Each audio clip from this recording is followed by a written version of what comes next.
Hello, family. This is You Matter. How are you doing?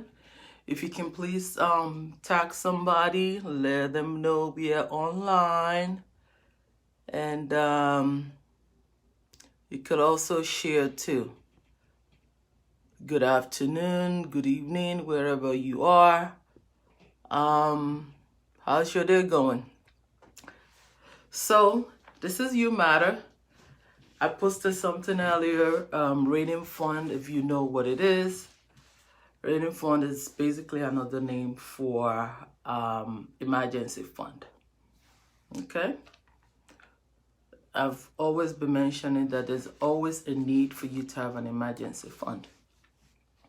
Okay, so I have the definition of emergency fund here. Says it's a bank account that is set aside for money that is needed to cover unexpected expenses like unforeseen medical emergencies, repair or replacement of big home appliances, and major car fixes. And the most important of all, unemployment, job loss. In this pandemic season, we've seen there's a lot of people that have lost their businesses, jobs, because of evidently the pandemic going on. Not because they wanted to, not because they knew it was going to happen, but it helps to have a fund for you to fall back on when this season comes. Okay? So it's very important for you to have this because, again, it's not something that you plan for, but one time or the other, it comes upon us unexpectedly. Having an emergency fund help you to maybe sometimes keep what you want to be private. God forbid you have an medical emergency that you don't want anybody to know about, or at least you want to know your diagnosis before you start telling people. But if you don't even have the initial fund for you to find out what is going on with you, then you're going to be left with no choice other than to tell somebody that probably is going to tell somebody that, oh, something is wrong with somebody and he or she needs money to take care of it. Emergency fund can also help you to keep your private life private. Okay? Emergency fund can be the difference between you living on the street and you being homeless. Emergency fund help you to cover all these expenses that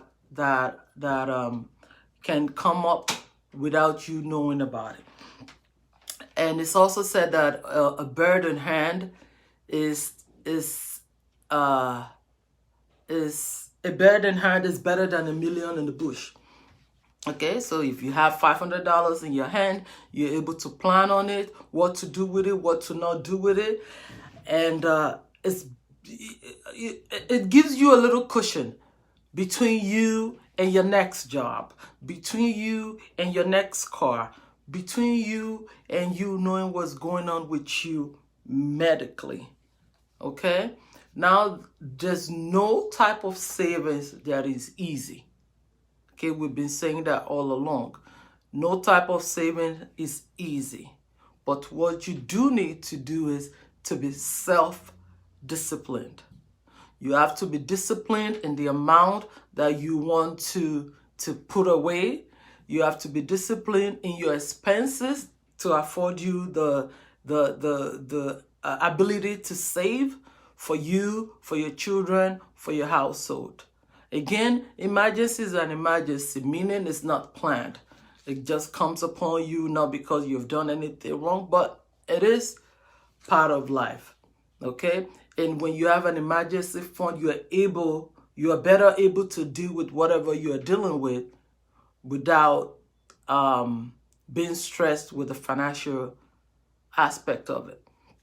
Okay, so these are the few things that has helped me. And maybe it could help you also. All right, so the first thing I have is you have to set aside a percentage of money that you want to be saving. You know, maybe it's 10%, maybe it's 15%. You have to set that amount aside and you have to be consistent. Consistency is the key. Okay, if you're saving 10% today and you're not saving it next month, you are not consistent, the money is not going to add up. The second thing I have is you might need to have a supplementary job. You know, maybe like ladies, maybe you know how to fix hair. Maybe you know how to fix nails. Maybe you can babysit for somebody to give you an extra job, an extra money to put it aside towards your emergency fund. The other thing I also have is for those of us that do file tax returns, your tax return is a good way to start off.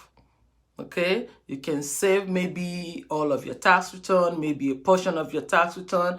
That could be a good way to start on your emergency fund.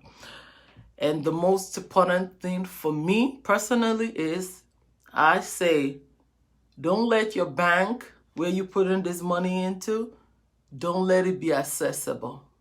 Don't let it be, oh, you're driving to the grocery, the bank is right there. Temptation is real. If you think you have money somewhere, you might be tempted to just go there and take some out. Let it not be accessible. For me personally, my bank is off my regular route and I do not have a debit card to it. And that was deliberate. Why? Because it's going to take me getting in my car and driving to the bank for me to actually take anything out of it. That being said, so when you've taken your time to put this money together for these emergency funds, you've taken your time to put this money together for all these things that you know, unforeseen circumstances. You need to know the things that are not emergency. Okay? Buying clothes is not an emergency. Trying to look like the Joneses is not an emergency. Your grocery shopping is not an emergency. Going on vacation is not an emergency.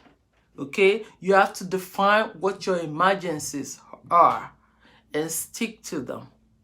Okay? If you want to go on vacation, plan for it. Put money aside towards your vacation and stick to it. If you want to buy some new clothes that you have, save towards it and put the money aside.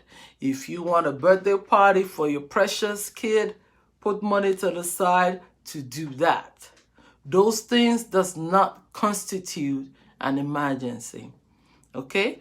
Thanks for watching. If you have any more questions, let me know. You could type it up. And once again, try and share this video with your friends. We are now on YouTube. The link will be added to this video. It's also You Matter. Okay? Thanks and see you next week. God bless. Share this and have a blessed day. Thank you.